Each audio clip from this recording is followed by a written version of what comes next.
ಇವತ್ತು ಒಂದು ಗಂಭೀರ ವಿಷಯವನ್ನು ಕುರಿತು ತಮ್ಮ ಹತ್ರ ಮಾತನಾಡಬೇಕು, ತಮ್ಮ ಮೂಲಕ ರಾಜ್ಯದ ಜನಕ್ಕೆ ಮಹತ್ವಪೂರ್ಣವಾದಂಥ ಒಂದು ಸಂದೇಶವನ್ನು ತಲುಪಿಸಬೇಕು ಅನ್ನುವಂಥ ಉದ್ದೇಶದಿಂದ ಈ ಪತ್ರಿಕಾಗೋಷ್ಠಿಯನ್ನು ಮಾಡ್ತಾ ಇರುವಂಥದ್ದು. ನಿಮ್ಮೆಲ್ರಿಗೂ ಗೊತ್ತಿದೆ,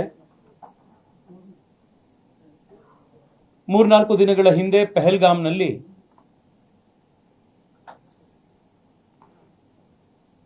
ಇಸ್ಲಾಮಿ ಭಯೋತ್ಪಾದಕರು ಹಿಂದೂ ಪುರುಷರನ್ನ ಐಡೆಂಟಿಫೈ ಮಾಡಿ ಅವರ ಹೆಂಡತಿ ಮಕ್ಕಳ ಎದುರುಗಡೆನೆ ಕೋಲ್ಡ್ ಬ್ಲಡ್ ನಲ್ಲಿ ಪಾಯಿಂಟ್ ಬ್ಲಾಂಕ್ ರೇಂಜ್ ನಲ್ಲಿ ಅವರನ್ನ ಶೂಟ್ ಮಾಡಿ ಕೊಂದಿದ್ದಾರೆ. ಈ ಭಯೋತ್ಪಾದಕರು ಟಾರ್ಗೆಟ್ ಮಾಡಿರುವಂಥದ್ದು ಬಹಳ ಕ್ಲಿಯರ್ ಆಗಿದೆ.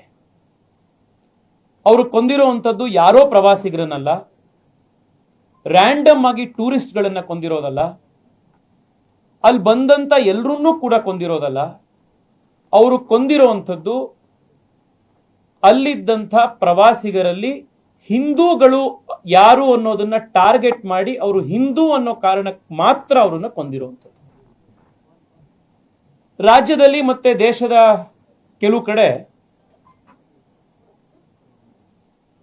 ಈ ಅನ್ಯಾಯಕ್ಕೆ ಒಳಗಾಗಿ ಕುಟುಂಬದವರನ್ನ ಕಳ್ಕೊಂಡು ಕಣ್ಣೀರಿಡ್ತಾ ಮಾಧ್ಯಮದವರ ಎದುರುಗಡೆ ಸತ್ಯ ಅವರ ಕುಟುಂಬದವರು ಬಿಚ್ಚಿಟ್ರು ಕೂಡ ಈ ಸತ್ಯವನ್ನ ಒಪ್ಕೊಳ್ಳದಲೇ ಇರುವಂತಹ ಒಂದು ವರ್ಗ ಈ ರಾಜ್ಯದಲ್ಲಿ ಮತ್ತು ದೇಶದಲ್ಲಿ ಇವತ್ತೂ ಕೂಡ ಇದೆ.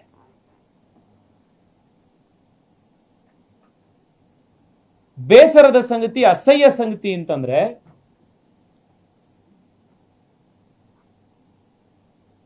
ಅಸಾದುದ್ದೀನ್ ಓವೈಸಿ ಒಪ್ಪಿದ್ದಾರೆ. ಟೆರರಿಸ್ಟ್ಗಳು ಹಿಂದೂಗಳನ್ನ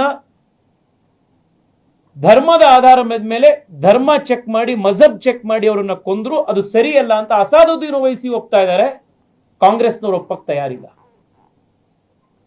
ಇನ್ನು ಎಂತ ದೈನೇಸಿ ದರಿದ್ರ ಸ್ಥಿತಿಗೆ ಕಾಂಗ್ರೆಸ್ ಪಾರ್ಟಿ ಇವತ್ತು ಈ ದೇಶದಲ್ಲಿ ಇಳಿದಿದೆ ಅನ್ನೋದು ಇದಕ್ಕಿಂತ ದೊಡ್ಡ ಸಾಕ್ಷಿ ಬೇಕಿಲ್ಲ.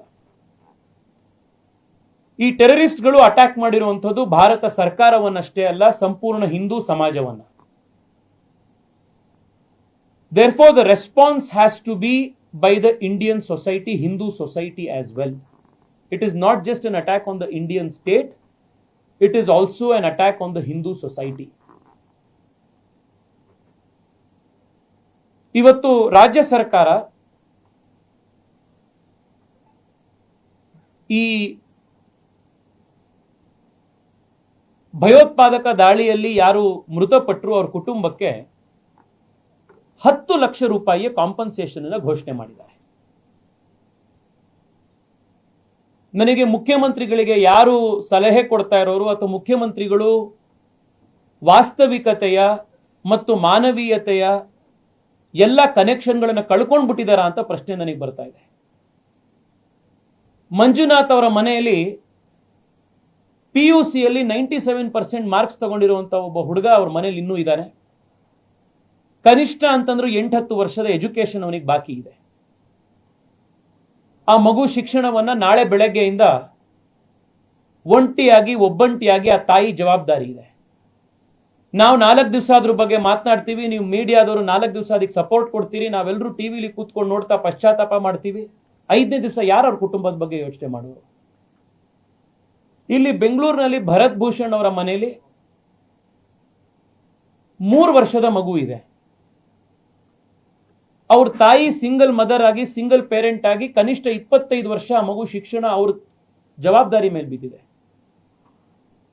ಮಾನವೀಯತೆಯ ಒಂದು ಸ್ವಲ್ಪನಾದ್ರೂ ಹುಲ್ ಕಡ್ಡಿಯಷ್ಟಾದ್ರೂ ಈ ಸರ್ಕಾರಕ್ಕೆ ಉಳಿದಿದ್ರೆ ಕನಿಷ್ಠ 1 ಕೋಟಿ ರೂಪಾಯಿ ಆದ್ರೂ ಈ 2 ಕುಟುಂಬಕ್ಕೆ ಕೊಟ್ಟಿರೋರು. ಆ ದುಡ್ಡನ್ನ ಬ್ಯಾಂಕ್ ಅಕೌಂಟ್ ಅಲ್ಲಿ ಇಟ್ಟಿದ್ರೆ, FD ಅಲ್ಲಿ ಇಟ್ಟಿದ್ರೆ, ಅದರ ಇಂಟ್ರೆಸ್ಟ್ ಇಂದನಾದ್ರೂ ಅವರ ಕುಟುಂಬ ಮನೆಯ ಶಿಕ್ಷಣ ನಡೆಯುತ್ತೆ ಅನ್ನೋದಕ್ಕೆ. ಪಕ್ಕದ ರಾಜ್ಯದಲ್ಲಿ ಆನೆ ಕಾಲ್ ತುಳಿತಕ್ಕೆ ಒಳಗಾಗಿ ತೀರ್ಕೊಳ್ಳುವಂತವರಿಗೆ ಈ ರಾಜ್ಯದ ಮುಖ್ಯಮಂತ್ರಿಗಳು 15 ಲಕ್ಷ ರೂಪಾಯಿ ಕೊಡ್ತಾರೆ. ಆದ್ರೆ ನಮ್ಮದೇ ರಾಜ್ಯದಲ್ಲಿ ಭೀಭತ್ಸವಾಗಿ, ಭೀಕರವಾಗಿ ಟೆರರಿಸ್ಟ್ ಅಟ್ಯಾಕ್ ನಲ್ಲಿ ತೀರ್ಕೊಂಡಂತ ಇಬ್ಬರು ಕುಟುಂಬದವರಿಗೆ ಅದಕ್ಕಿಂತ ಜಾಸ್ತಿ ಅಲ್ಲ, ಅವ್ರಿಗೆ ಕೊಟ್ಟಷ್ಟಾದ್ರೂ ಕೊಡುವಂತ ಯೋಗ್ಯತೆ ಈ ಸರ್ಕಾರಕ್ಕೆ ಇಲ್ವಲ್ಲ.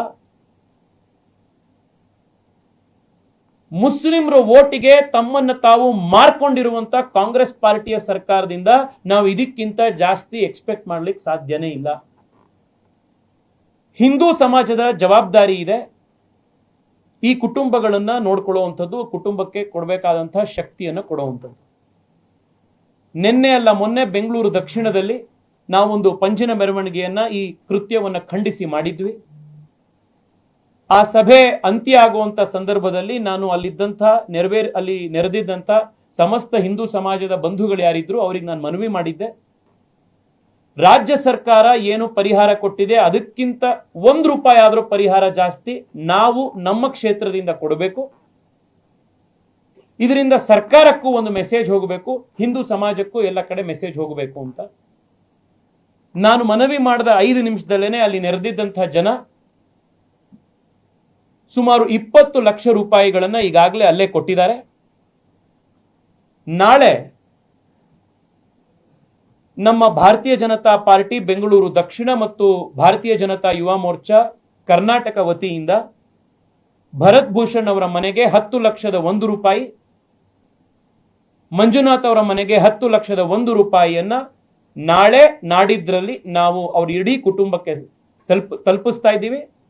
ರಾಜ್ಯ ಸರ್ಕಾರ ಕೊಟ್ಟಿರೋದಕ್ಕಿಂತ ₹1 ಸಾಮಾನ್ಯ ಹಿಂದೂ ಸಮಾಜ ಅದು ಒಂದೇ ಒಂದು ಕ್ಷೇತ್ರದಿಂದ ಕೊಟ್ಟಿದೆ. ನಿಮ್ಮ ಯೋಗ್ಯತೆ ಇಷ್ಟು ಅನ್ನೋದನ್ನ ಮುಖ್ಯಮಂತ್ರಿಯ ನೇತೃತ್ವದ ಈ ಸರ್ಕಾರಕ್ಕೆ ನಾವು ಕೊಡ್ತಾ ಇದ್ದೀವಿ.